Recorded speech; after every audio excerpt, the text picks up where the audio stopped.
zimepereji na kuwa dakika kupereji na kuwa saa. Hatimaye tarehe 25 ya mwezi wa 6 mwaka 2025 ni wadia, ikiwa leo ni siku ya maadhimisho ya Gen Z katika nchi hii ya Kenya. Maadhimisho ya Gen Z yamesababisha ghasia katika nchi yetu ya Kenya, yamesababisha mtafaruku, watu wakiwa wamefunga mabiashara yao na shughuli nyingi za kibinadamu zikiwa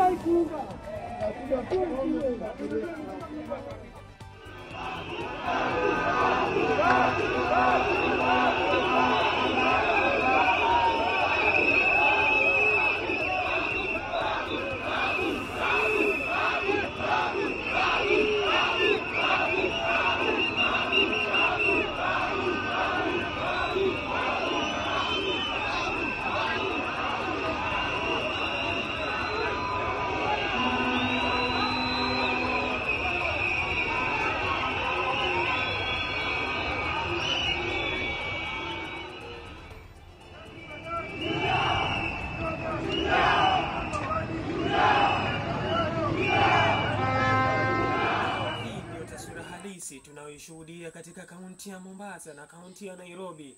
Vijana wa Gen Z wakiwa wanaadhimisha tarehe 25 ya mwezi wa 6 mwaka 2025. Nafunga habari zangu ila nakusihi kwamba kwenye maisha yako lazima uwasikilize wote, ndipo chochote kiweze kukufikia. Nafahamika kama Hamza, mwana wa Ramadhan Suleiman, almaarufu ni King Ramarao. Tupatane wakati mwingine, apendapo Jabaruti.